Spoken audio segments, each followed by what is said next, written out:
보디빌딩에 대한 긍정적인 가치를 설명하시오. 이것도 여러분들이 모르는 질문이 아니에요. 그렇지만 이러한 질문을 받았을 때조차도 말문이 딱 막힌단 말이에요. 그래서 여러분들이 반드시 소리내서 훈련을 하셔야지만 대답을 하실 수가 있다라는 거예요. 지금 제가 여러분들한테 이렇게 리딩 해드리는 것처럼 여러분들도 계속 소리내서 같이 많이 말씀을 이렇게 뱉어내셔야 된다. 보디빌딩에 대한 긍정적인 가치를 설명하시오. 근육량의 증가를 통해 탄력 있고 아름다운 몸매를 만들 수가 있으며 그로 인해 자신감을 상승시킬 수가 있고 기초대사량의 향상을 기대할 수가 있습니다. 또한 칼로리 소모율이 높아져 체지방이 잘 생기지 않게 됨은 물론이고 심폐기능이 강화될 수 있으며 충분한 가동 범위로 동작을 실시할 경우에는 유연성, 즉 가동성의 발달도 기대할 수가 있습니다. 요 정도로 설명을 해주시면 됩니다.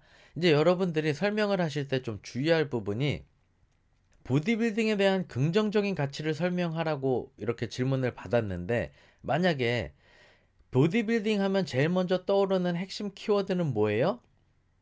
근비대, 그죠? 하이퍼트로피, 근매스, 근세포가 비대해지는 현상. 요게 제일 먼저 떠오르시고 아름다운 몸매를 만든다. 바디를 빌드업 시킨다. 몸을 짓는다. 요런 느낌을 먼저 이야기를 해주셔야 되는 거예요.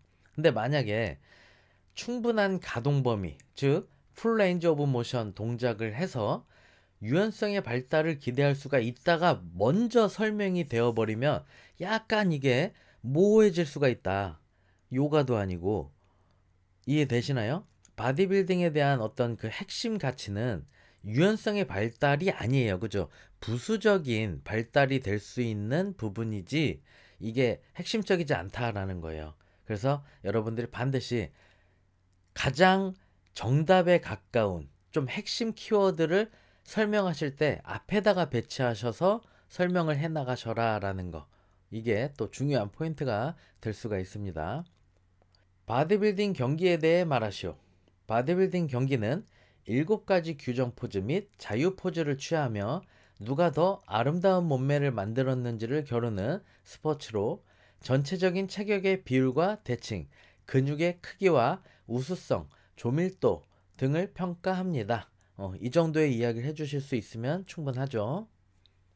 바디빌딩 운동의 생리학적 효과는 근비대, 하이퍼트로피죠. 그리고 근력, 근육의 힘, 그죠? 그리고 체력, 심폐에 대한 강화, 심장과 폐, 그죠? 체지방에 대한 제거, 유연성의 향상을 기대할 수가 있다. 또한 유연성의 향상까지도 기대할 수가 있습니다. 뭐 이렇게까지 마무리를 해주시면 됩니다. 사실 뭐 생리학적인 효과니까 좀 더 생리적인 거에 가까운 부분에 대해서 언급을 해주시는 게 좋아요. 이것도 마찬가지로. 그래서 유연성의 향상은 좀 그래도 끝부분으로 약간 보충 설명하면서 마무리하는 느낌으로 이렇게 배치를 했다라고 보시면 됩니다. 바디빌딩 시합 무대의 포즈대 규격에 대해 말하시오.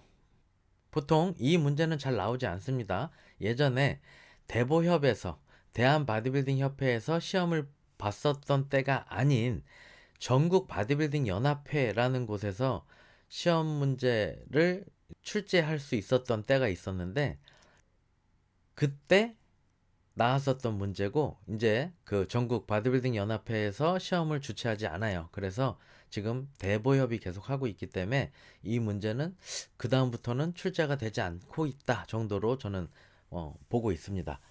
그래도 참고로 보시면 6명의 선수가 무대에 설 수 있도록 가로 길이는 6m, 너비는 1m 50cm 정도는 되어야 하고 시합 무대는 심판 위치보다 80cm 정도 높게 한다.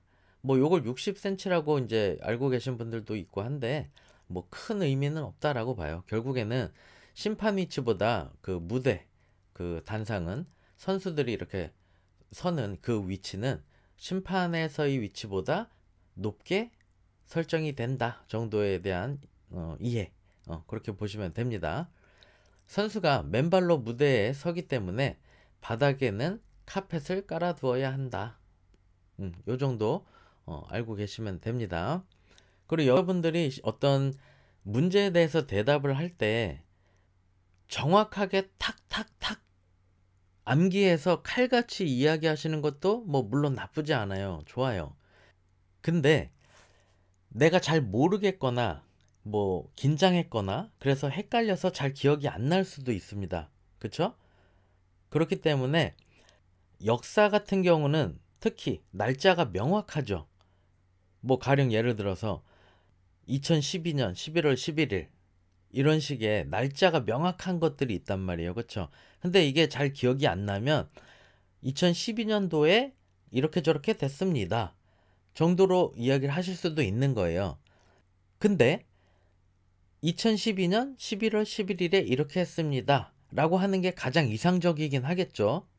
근데 여러분들의 태도가 좋으면, 호감형이면 그렇게 2012년이라는 것만 언급을 하고 몇 월 며칠에 대한 이야기를 안 하셔도 스킵이 돼요. 이게 중요한 거예요. 그래서 제가 애티튜드, 태도를 계속 많이 강조하는 겁니다. 근데 만약에 내가 그런 호감적인 태도, 예의 바른 모습, 뭐 이런 뭐랄까 깔끔한 용모, 뭐 이런 걸로 어필이 잘 안 됐다. 잘 들리는 목소리 막 이런 거. 아마 목소리 막 정말 기어 들어가게 하시는 분들도 많을 건데 긴장되고 막 하시니까 목소리를 크게 낸다는 것도 이게 쉬운 일이 아니거든요. 그렇기 때문에 목소리를 내가 작게 얘기하는 것과 좀 더 크게 얘기하는 것과 더 크게 소리를 내는 거는 다른 영역이에요. 이것 역시 훈련이 필요하다. 저는 그렇게 보고 있고요. 당연히. 그래서 여러분들이 직접 해보시면 아는데 목소리를 크게 낼수록 여러분들이 점점 더 힘이 들 거예요. 더 긴장이 많이 되고. 그래서 목소리가 작아질 거고 심사위원한테는 잘 안 들릴 거고 그러면 여러분의 태도 점수는 낮아지는 거고 그럼 심사위원은 어떻게 해요? 2011년 몇 월 며칠! 이런 추궁이 들어온다는 거죠. 그러면 여러분들은 더 벌벌벌 떨면서 또 머리가 더 허해지면서 멘붕이 오죠. 그렇기 때문에 계속 그 겸허한 마음에 대한 심상, 마인드 컨트롤 이런 것들을 계속 끊임없이 하시면서 소리를 크게 내서 말할 수 있는 거. 그렇기 때문에 여러분들이 더 많이 준비하고 연습하셔야 된다라는 거 꼭 기억을 해주시고 꼭 정답 찾기를 막 하려고 할 필요가 없다라는 거를 또 기억하세요. 제가 이제 뭐 또 다른 어떤 적당한 예시가 있으면 또 설명을 드리도록 할게요. 설명이 길어질까봐 제가 여러분들이 이게 영상 강의가 길어지면은 사실은 이게 배울 점이 더 많은 거거든요. 근데 이게 무슨 유튜브 뭐 그냥 무슨 예능도 아니고 자꾸 이렇게 막 축소해서 막 빨리 감기 막 이러면서 들으려고 하시는 경우들이 있는데 이거는 그렇게 들으시는 내용이 전 아니라고 생각을 해요. 정속 배속으로다가 들으시면서 잘 이렇게 음미하고 따라오시고 반복해서 듣고 또 자세한 어떤 설명, 이 내용이 길어지면 길어질수록 여러분들이 더 이해를 쉽게 하기 위한 제 이런 설명, 여러 가지 디테일한 설명이 들어가는 건데, 아, 영상 강의가 이게 막 50분짜리네? 뭐 1시간 반짜리네? 이러면, 아, 이거 언제 다 들어? 뭐 이런 느낌으로 오시니까 제가 자꾸 이렇게 좀 뭐랄까 더 핵심을 요약해갖고 그냥 많은 설명을 안 드리고 넘어가게끔 또 이렇게 막 좀 쫓기는 입장이 됩니다. 무슨 이야기인지 이해되시나요? 그러니까 제가 디테일한 설명을 갈 수 있는 게 여러분들한테는 사실 더 유익이라는 겁니다. 그리고 제가 지금 노력하고 있어요. 여러분들한테 더 유익을 드리기 위해서. 그러니까 영상 강의가 길어진다라는 거에 대해서 너무 부담을 갖지 않으셨으면 좋겠어요. 여러분들이 아는 게 중요하고 잘 설명할 수 있는 게 중요하니까. 그래야 합격이 되니까. 그죠? 그래서 시험에 대한 여러 가지 경우의 수라든가 그런 이제 특성, 그런 부분에 필요한 부분들은 같이 또 설명을 드리면서 진행을 하도록 하겠습니다. 바디빌딩에 필요한 단백질 음식 3가지. 야, 이런 거는 정말 대답하기가 너무 쉽죠. 너무 좋죠. 닭가슴살, 우리가 정말 잘 알고 있는 닭가슴살이 있고 계란 흰자, 그리고 소고기 등심, 뭐 두부, 콩 이런 것들이 있죠. 그래서 어려운 내용이 아니지만 여러분들이 또 긴장하면 막상 생각이 안 나기도 하는 그러한 부분입니다. 꼭 기억을 해 주시기 바랍니다. 바디빌딩과 역도의 차이점은 무엇인가? 바디빌딩은 주로 근비대에 대한 운동이죠. 그리고 누가 더 균형 잡힌 아름다운 몸매를 만들었는지를 겨루는 스포츠라고 보시면 됩니다. 그쵸? 역도는 순발력, 즉 파워, 그리고 근력을 위한 운동이다. 얼마나 더 무거운 중량을 짧은 시간 안에 들어 올리느냐, 이러한 것들을 겨루는 스포츠다라고 보시면 되죠.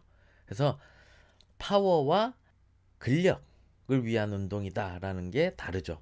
바디빌딩은 말 그대로 몸을 짓는 행위라고 보시면 되죠. 근비대, 하이퍼트로피를 일으키고 체지방을 감량하고 음식 조절을 통해서 멋진 아름다운 몸매를 만드는 이러한 스포츠다 정도로 보시면 됩니다.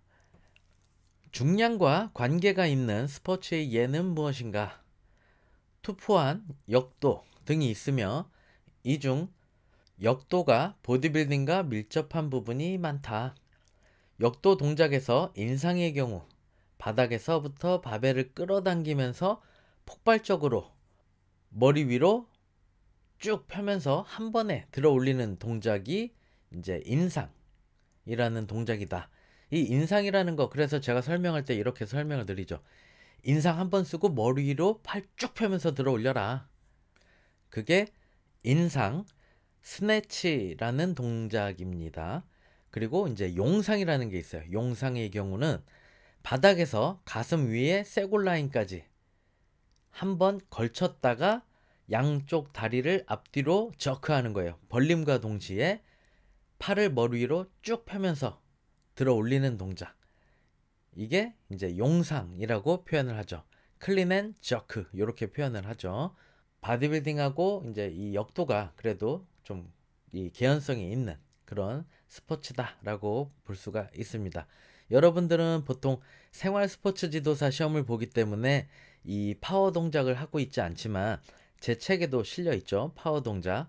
전문 스포츠 지도사를 준비하는 분들은 파워 동작에 대한 시험을 봅니다. 이 역도 동작에 대한 시험을 보고 있다라고 보시면 되고, 예전에는 스포츠 지도사 시험에서도 이 생활 스포츠 지도사 2급 시험에서도 이 파워 동작이 계속 출제가 되었었어요. 근데 이 자격 종목에 대한 세분화가 일어나면서 전문 스포츠 지도사한테 이렇게 넘어갔죠, 지금. 그래서 생활에서는 이 부분을 다루고 있지 않다. 아주 아름다운 사실이죠. 그래서 여러분들이 공부하셔야 되는 어떤 이 어려운 동작이 줄었다라고 볼 수가 있겠습니다. 생활을 준비하시는 분들은.